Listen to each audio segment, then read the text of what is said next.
നിങ്ങളുടെ ഇഷ്ട പരമ്പരകൾ എക്സ്ക്ലൂസീവായി സൺ നെക്സ്റ്റ് ആപ്പിലൂടെ തികച്ചും ഫ്രീ ആയി ഇപ്പോഴേ ആപ്പ് ഡൗൺലോഡ് ചെയ്യൂ. ഈ കല്യാണം നടന്നില്ലെങ്കിൽ അവൾ എന്നെയും കൊല്ലും, അവളും മരിക്കും. അക്കാര്യത്തിൽ ഒരു തീരുമാനമായി.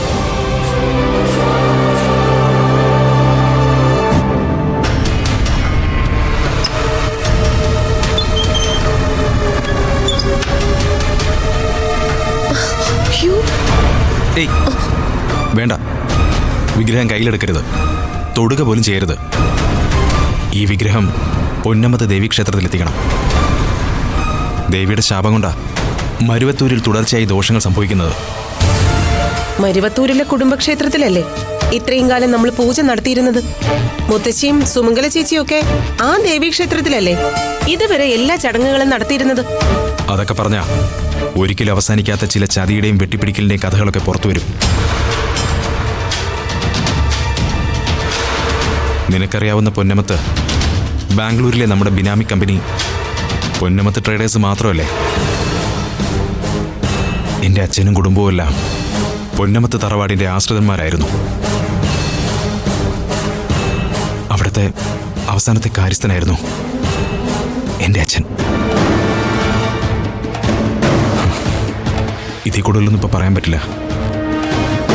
ആ പൊന്നമത്ത് തറവാട്ടിലെ നിലവറയിൽ സൂക്ഷിച്ച നിധികൾ തട്ടിയെടുത്തല്ലേ മരുവത്തൂരിലെ വിശ്വനാഥൻ ഈ കാണുന്നതെല്ലാം ഉണ്ടാക്കിയത്. അതൊരു വലിയ ചതിയുടെ കഥയാ. ഇപ്പോൾ ഇതൊന്നും വിശദീകരിക്കാൻ സമയമില്ല. ഈ വിഗ്രഹം ചേച്ചിയെ കൊണ്ട് തന്നെ തിരിച്ച് സമർപ്പിക്കണം. ഭർത്താവ് ചെയ്തതിന് അങ്ങനെയെങ്കിലും ഒരു പ്രായശ്ചിത്തം ആവട്ടെ. അല്ല, ഈ വിഗ്രഹത്തിന് എന്ത് വില വരും? കോടികൾ വരും. പിന്നെ പണ്ടത്തെ നിധിയല്ലേ, ഇതിലെ തങ്കവും മുത്തുകളും ഒക്കെ വിലമതിക്കാനാവില്ല.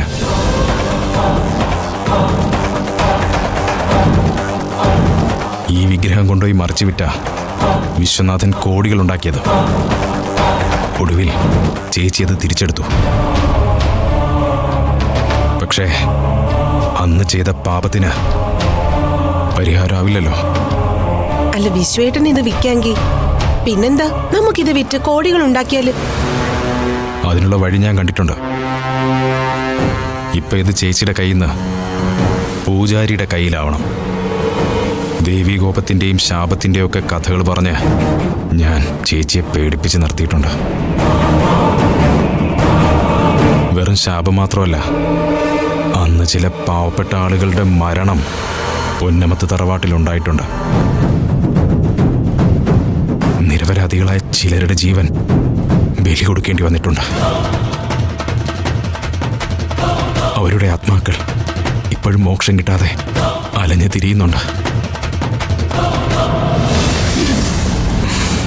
എല്ലാത്തിനും കണക്ക് തീർക്കാനല്ലേ ഞാൻ മനസ്സിലെ പക കെടുത്താതെ ഉള്ളിൽ കത്തിച്ച് പിടിച്ചിരിക്കുന്നത്.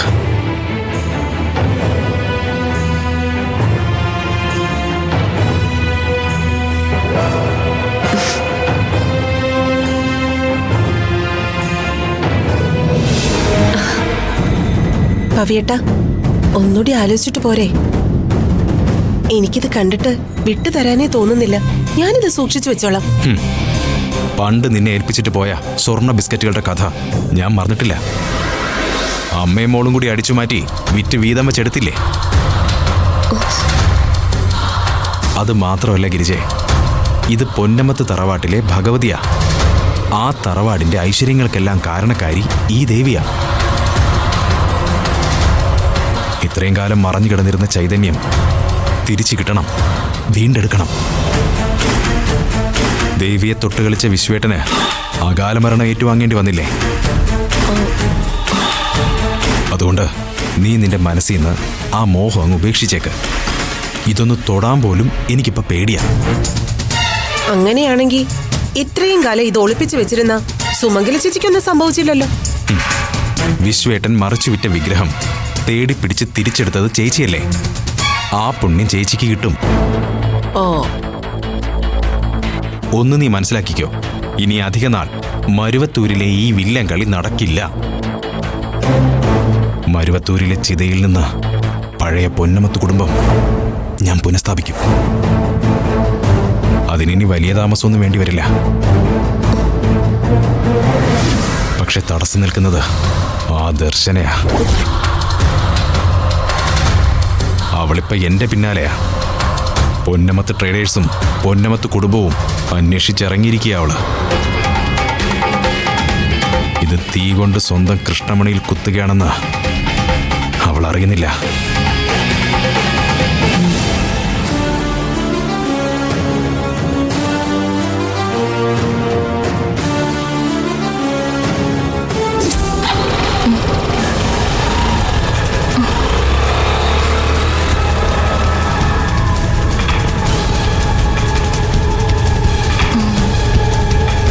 ശ്രേയ എവിടേക്ക് എത്ര സ്പീഡിൽ പോകുന്ന എന്തോ പ്രശ്നമുണ്ട്. എന്തായാലും അവളുടെ പിന്നാലെ പോണം.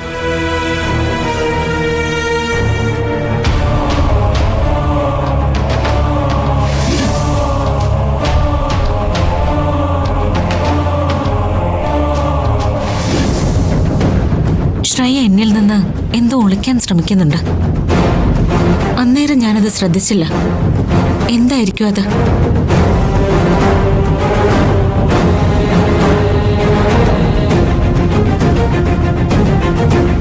ഇപ്പോഴാണെങ്കിൽ ശ്രേയ ഇവിടെയില്ല.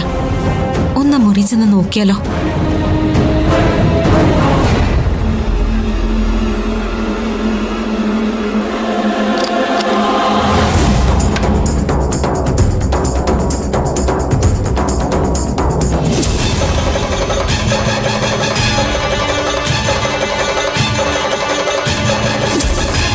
ഞാൻ കാണാതിരിക്കാൻ തലയണ കീഴിൽ ഒളിച്ചു വെച്ചത് എന്തായിരിക്കും?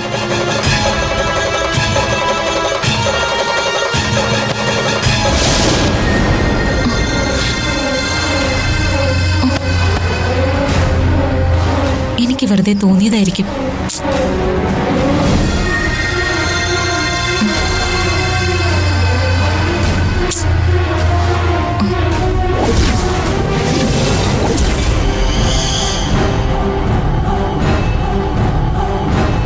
ശ്രേയമോളോടെ എനിക്കേ അവളെ ഒന്ന് കാണണം. ചില കാര്യങ്ങൾ അവളെ കൂടി ഒന്ന് ബോധ്യപ്പെടുത്തണം. ദർശനെ ഒന്ന് സൂക്ഷിക്കാൻ പറയണം അവളോട്. അവള് മുറിയിലുണ്ടോ? അവള് മുറിയിൽ തന്നെ ഉണ്ടായിരുന്നു. കുറെ നേരമായി അവളെന്തോ മുറിയിൽ തന്നെ കഥകടിച്ചിരിക്കുക. കുറച്ചു നേരമായി ഏതോ ഫ്രണ്ടിനെ കാണണമെന്ന് പറഞ്ഞതാ. ഇപ്പൊ പോയോന്ന് അറിയില്ല. ഓ, നിന്നോട് ഞാൻ പറഞ്ഞതല്ലേ അവളുടെ നേരെ എപ്പോഴും ഒരു ശ്രദ്ധ വേണോന്ന്. അതിന് നിനക്കങ്ങനെ വല്ല ചിന്തയുണ്ടോ? ഇവളുടെ ഒരു കാര്യം. പവിയേട്ടാ, ഇത് കൊടുക്കണോ? ഗിരിജെ, നിന്നോട് ഞാൻ പറഞ്ഞില്ലേ ദൈവത്തോട്ട് കളി വേണ്ടെന്ന്.